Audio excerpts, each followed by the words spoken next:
ಗೆಲುವಿನ ಕ್ರೆಡಿಟ್ ಈ ಆಟಗಾರರಿಗೆ ಸೇರಬೇಕು. ರೋಹಿತ್ ಶರ್ಮಾ ಹೊಗಳಿದ್ದು ಯಾರನ್ನ? ಚಾಂಪಿಯನ್ಸ್ ಟ್ರೋಫಿಯಲ್ಲಿ ಟೀಂ ಇಂಡಿಯಾ ಬದ್ಧ ವೈರಿ ಪಾಕಿಸ್ತಾನವನ್ನ ಸೋಲಿಸಿದೆ. ಟಾಸ್ ಗೆದ್ದು ಮೊದಲು ಬ್ಯಾಟ್ ಮಾಡಿದಂತಹ ಪಾಕಿಸ್ತಾನ 49.4 ಓವರ್ನಲ್ಲಿ ಎಲ್ಲಾ ವಿಕೆಟ್ಗಳನ್ನು ಕಳೆದುಕೊಂಡು 241 ರನ್ಗಳನ್ನು ಗಳಿಸಿತ್ತು.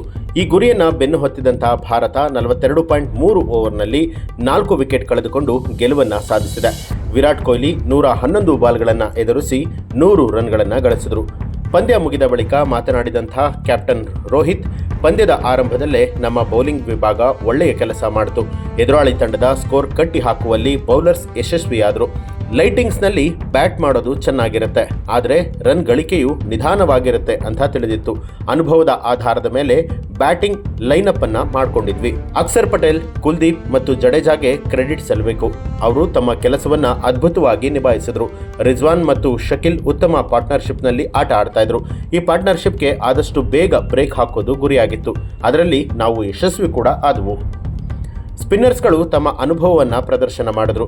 ಇಲ್ಲಿ ನಾವು ಪಾಂಡ್ಯ ಅವರನ್ನು ಕೂಡ ಮರೆಯುವಂತಿಲ್ಲ. ಹರ್ಷಿತ್ ಮತ್ತು ಶಮಿ ಕೂಡ ಚೆನ್ನಾಗಿ ಬೌಲಿಂಗ್ ಮಾಡಿದ್ರು. ನಮ್ಮಲ್ಲಿ 6 ಬೌಲರ್ಗಳಿದ್ದಾರೆ. ಎಲ್ಲರಿಗೂ 10 ಓವರ್ ನೀಡುವಂಥದ್ದು ಸ್ವಲ್ಪ ಕಷ್ಟ. ನಿನ್ನೆಯ ಪಂದ್ಯದಲ್ಲಿ ಅಕ್ಷರ್ ಮತ್ತು ಕುಲ್ದೀಪ್ ಅದ್ಭುತವಾಗಿ ಆಟ ಆಡಿದ್ರು. ಜಡೇಜಾ ಅವರು ಹಿಂದಿನ ಪಂದ್ಯದಲ್ಲಿ ಉತ್ತಮವಾಗಿ ಆಡಿದ್ರು ಅಂತ ಹೇಳಿದ್ರು.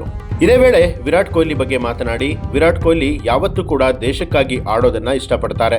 ದೇಶಕ್ಕಾಗಿ, ತಂಡಕ್ಕಾಗಿ ಕೊಹ್ಲಿ ಆಟವು ಡ್ರೆಸ್ಸಿಂಗ್ ರೂಮಲ್ಲಿ ಕೂತು ನೋಡುವಂಥ ನಮಗೆ ಸರ್ಪ್ರೈಸಿಂಗ್ ಆಗಿರೋದಿಲ್ಲ.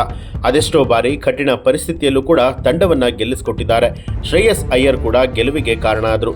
ನಾನು ಕೂಡ ಬೌಂಡರಿಗಳನ್ನು ಬಾರಿಸುವಲ್ಲಿ ಯಶಸ್ವಿಯಾದೆ ಅಂತ ಹೇಳಿದ್ರು. ಇನ್ನು ಅಕ್ಷರ್, ಕುಲ್ದೀಪ್ ಮತ್ತು ಜಡೇಜಾಗೆ ಕ್ರೆಡಿಟ್ ಸಲ್ಲಬೇಕು. ಅವರು ತಮ್ಮ ಕೆಲಸವನ್ನ ಅದ್ಭುತವಾಗಿ ನಿಭಾಯಿಸಿದ್ರು. ರಿಜ್ವಾನ್ ಮತ್ತು ಶಕಿಲ್ ಉತ್ತಮ ಪಾರ್ಟ್ನರ್ಶಿಪ್ನಲ್ಲಿ ಆಟ ಆಡಿದ್ರು. ಈ ಪಾರ್ಟ್ನರ್ಶಿಪ್ಗೆ ಆದಷ್ಟು ಬೇಗ ಬ್ರೇಕ್ ಹಾಕೋದು ಗುರಿಯಾಗಿತ್ತು. ಅದರಲ್ಲಿ ನಾವು ಯಶಸ್ವಿಯಾದವು ಅಂತ ತಿಳಿಸಿದ್ರು.